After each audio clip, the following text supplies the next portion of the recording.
আসসালামু আলাইকুম গাইস, আশা করি সবাই ভালো আছেন। আল্লাহর রহমতে আমি অনেক ভালো আছি।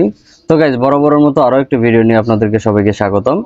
তো গাইস, আজকের আমাদের ভিডিও টপিক হচ্ছে, আমরা অনেক সময় দেখি বাসাবাড়িতে সিলিং ফ্যানগুলো খোলানোর পূর্বে অথবা নতুন কোনো কয়েলে নতুন কোনো ফ্যানে আমরা ক্যাপাসিটর অ্যাডজাস্ট করতে পারি না অথবা লাগাইতে পারি না, আমাদের উল্টাপাল্টা বোধ মনে হয়।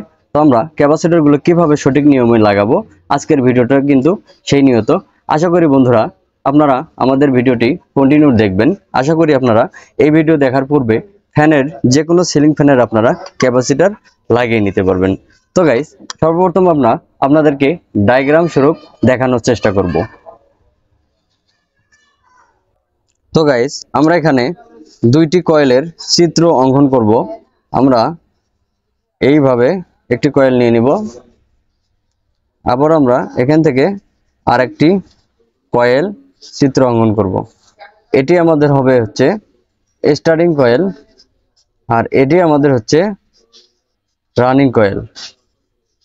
ঠিক আছে, এবার আমরা কিভাবে এখানে কানেকশন করব ক্যাপাসিটর সেটি আপনাদেরকে কিন্তু দেখিয়ে দিব। তো আমরা এখানে একটি ক্যাপাসিটর অঙ্কন করতেছি আপনাদেরকে দেখানোর জন্য। এটি আমাদের হচ্ছে ক্যাপাসিটর। ঠিক আছে গাইস, তো এবারে আমরা আপনাদেরকে দেখিয়ে দেব কিভাবে কানেকশন করতে হয়। আমরা সাধারণত জানি যে আমাদের রানিং কয়েলে সবসময় রেড কালার কেবল ব্যবহার করা হয়। তো আমরা এটিও আপনাদেরকে দেখিয়ে দেব। এটি আমাদের হচ্ছে ডাইরেক্ট এসি কানেকশন। এটি আমাদের থাকবে হচ্ছে ডাইরেক্ট এসি কানেকশন। ঠিক আছে, আমাদের যে রানিং কয়েল আরেকটি তার থাকবে, সেটি আমরা নিয়ে এসে এখানে ক্যাপাসিটরে লাগিয়ে দিব।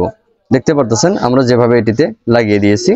এবারে আমরা আমাদের যে স্টার্টিং কয়েল রয়েছে গাইস, এই স্টার্টিং এর কয়েলের আর হচ্ছে রানিং কয়েল দুইটি কিন্তু আমরা একসঙ্গে জড়িয়ে নিব।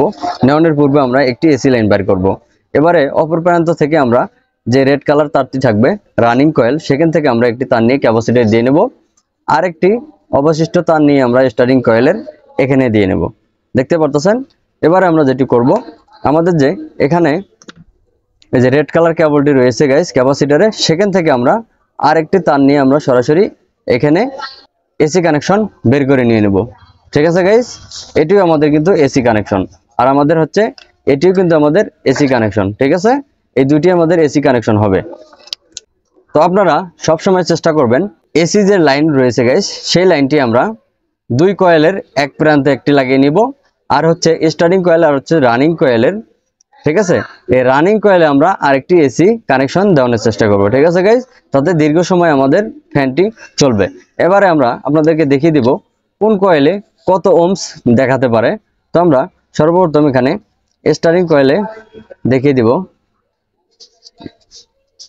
স্টার্টিং কয়েলে কত ওহমস দেখাতে পারে। এ ধরনের মাল্টিমিটার দিয়ে আমরা যদি মেজার করি, সেক্ষেত্রে আপনাদের স্টার্টিং কয়েলে আসবে হচ্ছে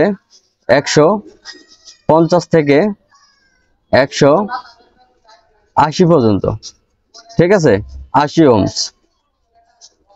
এরকম যদি বাধা দেখায় তাহলে মনে করবেন আপনারা এটি হচ্ছে আমাদের স্টার্টিং কয়েল। আর আমাদের যে রানিং কয়েলটি থাকবে, রানিং কয়েলে আমাদের বাধা দেখাতে পারে 200 থেকে 230 পর্যন্ত। ঠিক আছে গাইস, আমাদের কিন্তু এ ধরনের বাধা দেখাতে পারে।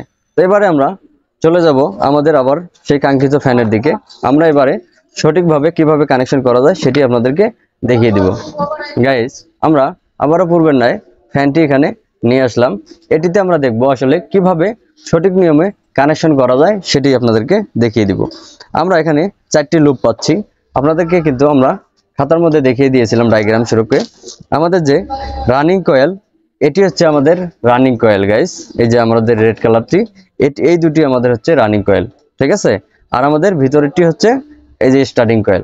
ওকে, এবারে আমরা দেখিয়ে দিব এই যে আমাদের স্টার্টিং কয়েল, এটি আমাদের রানিং কয়েল। তো আমরা যদি অনেক সময় দেখা যায় আমরা এটা বুঝতে পারি না, তাহলে কিভাবে এটি বের করব কোনটা রানিং কয়েল কোনটা স্টার্টিং কয়েল। তো আমরা এখানে একটি মিটার নিয়ে নিচ্ছি। মিটারে আমরা 2000 ওহমসে সিলেক্ট করে নিয়ে নেব। আপনারা মিটার দিকে আমাদের খেয়াল করবেন। আমরা মিটারের যে প্রুফ রয়েছে গাইস, সেই দুটি আমরা এক এক করে এখানে ধরবো। তো আমরা রেড কালার কেবলে ধরেছি, দেখতে পারতেছেন 223 ওহমস শো করছে, অর্থাৎ এটি আমাদের বাধা বেশি দেখাচ্ছে। তো তো আমরা এখন কিছু বলতে পারবো না, অথবা আমরা কিন্তু ঠিকই বলতে পারবো যে এটি হচ্ছে রানিং কয়েল। আর আমরা অপোজিট পাশে যে কয়েলটি রয়েছে সেটিতে যদি আমরা দেখি, এটি হচ্ছে 172 ওহমস শো করছে, অর্থাৎ এটি আমাদের হচ্ছে স্টার্টিং কয়েল। এবারে আমরা এইভাবে কিন্তু কয়েল চিহ্নিত করতে হয়। তো এবারে আমরা কানেকশন করে দেখাবো কিভাবে কানেকশন করতে হয়। তো আমাদের যে ক্যাপাসিটর রয়েছে গাইস, আমরা সর্বপ্রথম আমাদের একটি স্টার্টিং কয়েলের মাথা আর একটি হচ্ছে রানিং কয়েলের মাথা, দুইটি আমরা একসাথে শর্ট করে দিয়ে নেব। সেই মাথাটি কিন্তু ডাইরেক্ট এসি কানেকশন হবে। এসির মধ্যে সবাই জানেন যে দুইটি কানেকশন হয়, সেটি আমরা একটি এখানে দিয়ে নেব, আর একটি আমরা এই ক্যাপাসিটর লাগিয়ে নেই, এরপর দেখাচ্ছি। আমরা ক্যাপাসিটরে এই দুই প্রান্ত দুই জায়গাতে লাগিয়ে নিব, একটি হচ্ছে স্টার্টিং কয়েলে আর একটি হচ্ছে রানিং কয়েলে। আমরা এসি প্রান্ত একটি এখানে দেব, আর যে আমাদের রানিং কয়েলের মাথা রয়েছে ক্যাপাসিটর লগে লাগানো, সেখানে আমরা একটি এসি কানেকশন দিয়ে নেব। তো আমরা এবারে আপনাদেরকে দেখিয়ে দেবো আসলে কিভাবে ফ্যানটি ঘোরে।